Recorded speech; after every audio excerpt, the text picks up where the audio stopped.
Now we've got to go next, I think, to the sort of the health side of plant-based diet.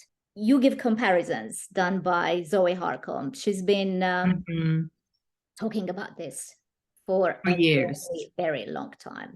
I've had her on this channel, by the way. I'll put the link for my audience so you can watch my interview of Zoe. So I think one of her criticisms was the 5 a day, right? So eat 5 fruits or vegetables a day and you'll be fine. Where does that 5 a day come from, by the way? Well, according to her and other people too, it comes from a meeting in the 1980s, which involved the vegetable growers of California, and they were trying to find a way to, increase sales. And so it was a marketing slogan, basically, and it just took off like crazy. And of course, it really did take off, didn't it? Because is there a single person in the world, in the developed world, who doesn't know that phrase? And I think what's valuable about Zoe's analysis and about dissecting that phrase is nobody's saying that vegetables don't have some value.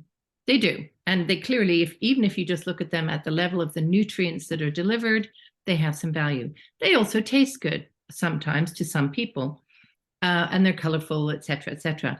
But it's this idea that a number, a specific number can apply to everybody, and that's really going to be true, because there are people, and I know them and you probably know them, who absolutely thrive on a mostly animal-based diet with maybe 1 or 2 vegetables that they can tolerate because of blood sugar problems or because of gut irritation. They can't tolerate other ones, and they're doing great and they're really healthy. So the idea that the number 5 is a magic number is nonsensical.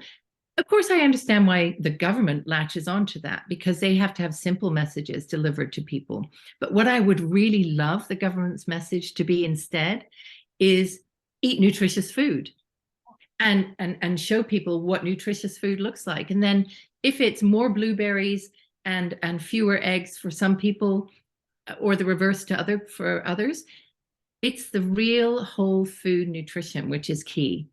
And I'm pretty sure that if we really wanted to, we could come up with some simple slogans around that everybody would understand, right? And actually, I don't want to segue too far away, but that leads me to the whole question of processed food.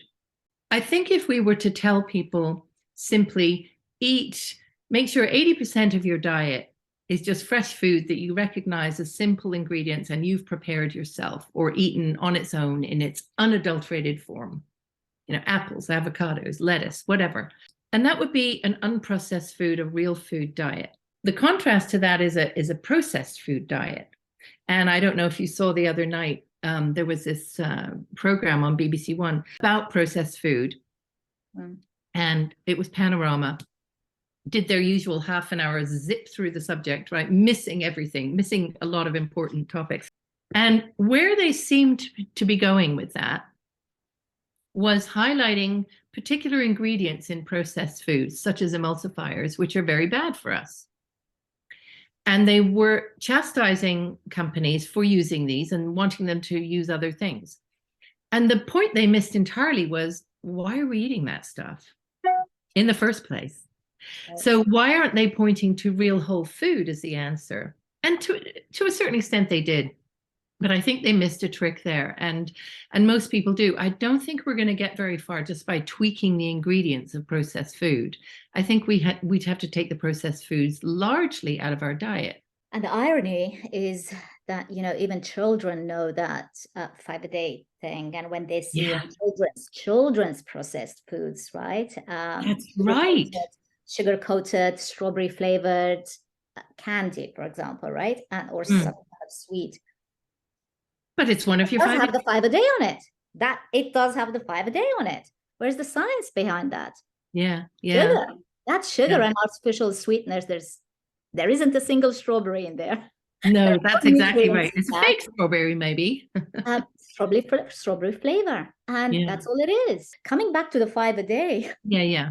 as a type 1 diabetic, my main objection to it, other than obviously the fact that processed foods seem also to count as your 5-a-day, in the perception of the public, at least, but also fruits and vegetables are all dumped in that 5-a-day sort of umbrella.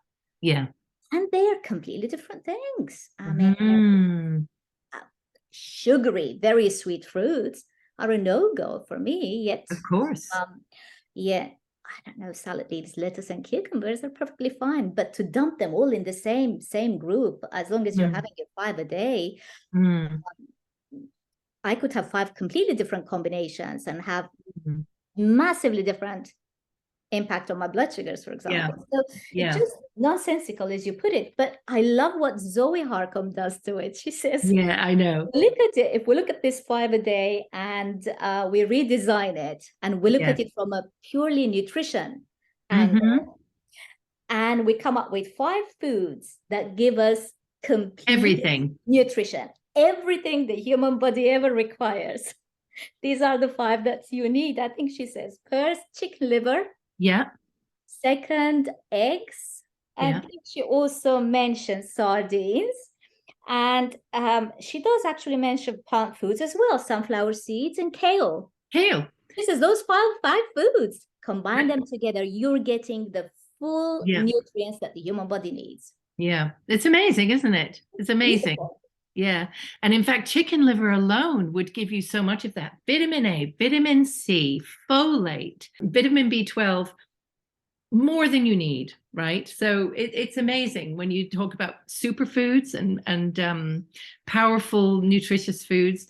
That list, actually, everybody should have that on their fridge and try and eat that way at least once a week. A meal that combines those things, right? Once a week would be a good idea.